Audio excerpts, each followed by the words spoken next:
कोई जीव बाहर निकला है और वो जीव वहीं लैब के अंदर है। और इसके बाद ये दिखाते हैं कि वहां पर एक बहुत ही अजीब सा जीव होता है जो कि 2 पैरों पर चलता है। क्लाइव बाहर से उस जीव को देख लेता है। वो एल्सा को बोलता है कि मैं जहरीली गैस को ऑन कर रहा हूं, तुम बाहर निकलो। लेकिन एल्सा अपना मास्क निकाल देती है और वो उस बच्चे को बोलती है कि तुम डरो मत, मैं तुम्हें कोई नुकसान नहीं पहुंचाऊंगी। और ये सुनने के बाद वो अजीब सा जीव उसके पास आता है और वो बिल्कुल भी एग्रेसिव नहीं होता। लेकिन तभी पीछे से क्लाइव एक डंडा लेकर आ जाता है। इस बात से वो बच्चा चिढ़ जाता है। इसके बाद क्लाइव और एल्सा उस रूम से बाहर निकल जाते हैं और क्लाइव बोलता है कि मैं जहरीली गैस ऑन कर रहा हूं, मैं इस जीव को मार रहा हूं। लेकिन एल्सा बोलती है कि हम इसे बेहोश कर सकते हैं, हम देखे तो हमने बनाया क्या है। और वो उसे बेहोश करके उस पर रिसर्च करना शुरू करते हैं और उन्हें यह पता चलता है कि ये एक फीमेल है और ये बहुत जल्दी जल्दी ग्रो कर रही है और कुछ दिनों बाद पूरी तरह से ग्रो करने के बाद ये मर जाएगी। लेकिन क्लाइव इस प्रोजेक्ट में आगे काम नहीं करना चाहता। वो एल्सा को बोलता है कि हमें इसे मार देना चाहिए। एल्सा बोलती है कि हमें ऐसा नहीं करना चाहिए, हमें इसे देखना चाहिए, इससे हम बहुत कुछ सीख सकते हैं। और वो ये डिसाइड करते हैं कि हम इसे ऑब्जर्व करेंगे। और 1 महीने के अंदर ही वो विकसित होना शुरू हो जाती है, उसके हाथ पैर निकलना शुरू हो जाते हैं और उसका दिमाग भी अब डिवेलप हो रहा है। और एल्सा उससे भावनात्मक रूप से भी कनेक्ट होना शुरू हो जाती है, उससे वो खिलाती है, उसे चीजें सिखाती है।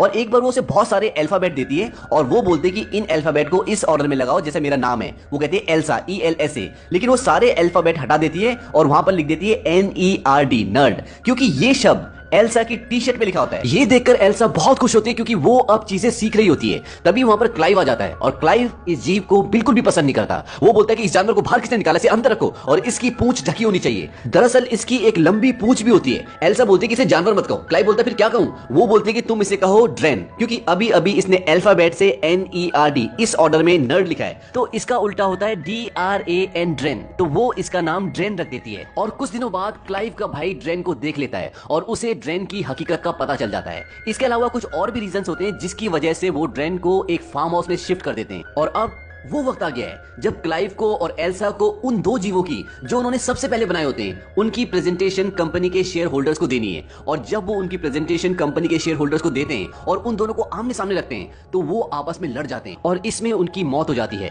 इस बात से क्लाइव, एल्सा, कंपनी की ऑनर सब के सब बहुत डिसअपॉइंट हो जाते हैं। और जब वो उनकी लड़ाई का रीजन ढूंढते तो उन्हें यह पता चलता है कि उनमें से जो जिंजर थी, जो फीमेल थी, वो अपने आप ही मेल में कन्वर्ट हो गई थी। क्योंकि कुछ स्पीसीज ऐसी होती हैं जो लाइफ में अपना जेंडर चेंज करती है। ऐसी कुछ मछलियां भी होती है और इस जीव के अंदर मछली का डीएनए भी होता है और इसीलिए ये फीमेल से मेल बन गया होता है। और एल्सा और क्लाइव इस चीज का इसलिए पता नहीं लगा पाए क्योंकि वो अपनी दूसरी रिसर्च ड्रेन के साथ बहुत बिजी थे। वहीं दूसरी तरफ ये दिखाते हैं कि ड्रेन अब पूरी तरह से विकसित हो चुकी है और एल्सा उसे एक बच्चे की तरह ट्रीट करती है, उसे सिखाती है, उससे बहुत प्यार करती है। लेकिन ड्रेन का बिहेवियर बहुत अजीब होता है। एक बार वो जंगल में भाग जाती है और जब एल्सा और क्लाइव उसके पीछे जाते हैं तो वो देखते हैं कि उसने एक खरगोश को मार दिया होता है और वो उसे कच्चा ही खा रही होती है। इसके बाद वो दोनों ड्रेन को घर वापस ले आते हैं और कुछ दिनों बाद एल्सा ड्रेन को खाना दे रही होती है तो वो खाना नहीं खाती और वो उन्हें समझाती है कि मैं यहाँ पर बोर हो गई हूँ। दरअसल जो उसके पास अल्फाबेट्स होते हैं वो उससे TEDIOUS लिखती है, टीडियस, यानी कि मैं यहाँ पर बोर हो चुकी हूँ। इसके बाद वो तोड़फोड़ करना शुरू कर देती है और छत फाड़ के ऊपर निकल जाती है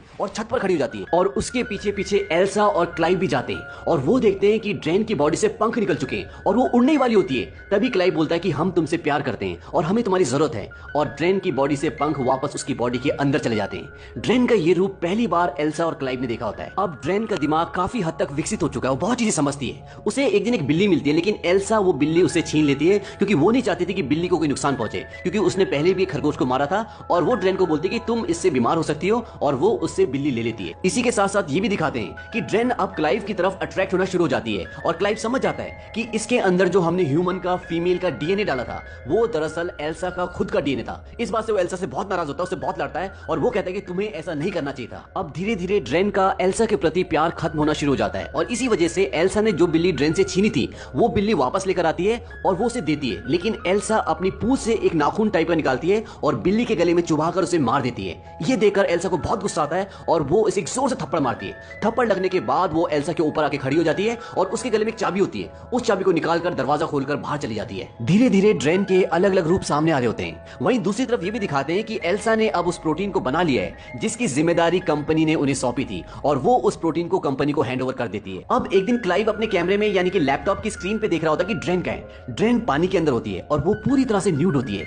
ये देखकर क्लाइव उसकी तरफ अट्रैक्ट होना शुरू हो जाता है और वो अपने लैपटॉप की स्क्रीन पे हाथ लगाता है और वहीं दूसरी तरफ से ड्रेन भी उसके हाथ पे हाथ टच करती है, यानी कि वो कैमरे पे हाथ टच करती है।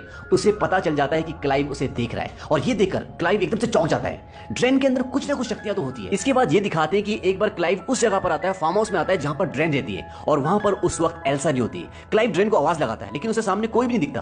तभी वो पीछे देखता है तो ड्रेन खड़ी होती है और वो पूरी तरह से न्यूड होती है और वो क्लाइव को पकड़कर किस करना शुरू कर देती है। क्लाइव उसे दूर हटाता है, बोलता है कि ये करना ठीक नहीं है, लेकिन फिर क्लाइव भी अपनी भावनाओं में बह जाता है और वो दोनों एक दूसरे को किस करना शुरू कर देते हैं और धीरे धीरे क्लाइव भी अपने कपड़े उतार देता है और उनकी डुग्गा डुगी यानी कि उनके बीच में संभोग होना शुरू हो जाता है। अब जब ये दोनों संभोग करते हैं तो ड्रेन बहुत एंजॉय कर रही होती है और उसकी बॉडी से पंख भी बाहर निकल चुके होते हैं और इसी के साथ ये भी दिखाते हैं कि ड्रेन की पूंछ से वही नाखून बाहर निकल जाता है जिससे उसने बिल्ली को मारा था। लेकिन तभी वहां पर एल्सा आ जाती है और एल्सा इन दोनों को संभोग करते हुए देख लेती है। ये देखने के बाद एल्सा वहां से नाराज होकर चली जाती है। हालांकि क्लाइव उसे रोकने की कोशिश भी करता है लेकिन एल्सा नहीं रुकती और इसके बाद एल्सा ड्रेन की पूंछ को काट देती है क्योंकि उसकी पूंछ खतरनाक होती है, जानलेवा होती है। और बाद में जब क्लाइव और एल्सा मिलते हैं, हालांकि एल्सा बहुत दुखी होती है लेकिन उन दोनों को अपनी गलती का एहसास भी होता है। क्लाइव बोलता है कि ये सब हमारी गलती है। एल्सा बोलती है कि मैंने वो पदार्थ बना लिया है, यानी कि वो पदार्थ जो उनकी कंपनी को चाहिए था। एल्सा बताती है कि ड्रेन की बॉडी में वो प्रोटीन है, वो भी उन दो जीवों से 10 गुना ज्यादा जो उन्होंने सबसे पहले बनाए थे। और अब क्लाइव बोलता है कि मुझे पता है कि हमें क्या करना है और वो दोनों ये फैसला करते हैं कि वो ड्रेन को मार देंगे और वो उस जगह पहुंचते हैं जहां पर ड्रेन है, यानी कि फार्म हाउस में। और वो देखते हैं कि ड्रेन खुद ब खुद मर रही होती है और ड्रेन की मौत हो जाती है। लेकिन जैसा कि इस कहानी में शुरू में बता दिया गया था कि ड्रेन का लाइफ साइकिल बहुत छोटा होगा और इसी वजह से ड्रेन की अपने आप ही मौत हो जाती है और उसके मरने के बाद वो उसे वहीं पास में दफना देते हैं। और जब उसे दफना चुके होते हैं तभी वहां पर क्लाइव का भाई आता है जो उसी की कंपनी में जॉब करता है और उसके साथ एक और एम्प्लॉय होता है और वो बोलते हैं कि हमें पता है कि तुमने कोई नया जीव बनाया जो ह्यूमन की तरह है, क्योंकि जो प्रोटीन तुमने हमें दिया था उसमें ह्यूमन का डीएनए और अब मैं उसे देखना चाहता हूँ। एल्सा और क्लाइव बोलते हैं कि वो मर चुकी है और हमने उसे दफना दिया है। और तभी एक जोर से चिल्लाने की आवाज आती है और वो उस तरफ भागते हैं जहां पर उन्होंने ड्रेन को दफनाया होता है और ड्रेन वहां पर नहीं होती बल्कि वो ऊपर छत पर खड़ी होती है और इस बार वो और भी ज्यादा ताकतवर दिखती है और भी खूंखार दिखती है। उसके पंख निकल चुके हैं और जो पूंछ उसकी काट दी गई थी वो पूंछ भी वापस आ चुकी है और अब वो बहुत एग्रेसिव है। और इसके बाद ड्रेन उन पर हमला करती है और क्लाइव और एल्सा के साथ जो दो और लोग होते हैं जिसमें से एक क्लाइव का भाई भी होता है, ड्रेन उन दोनों को मार देती है और इसी मुठभेड़ में क्लाइव बेहोश हो जाता है। और इसके बाद ड्रेन एल्सा के पीछे जाती है और एल्सा को पकड़कर उसके साथ रेप कर देती है।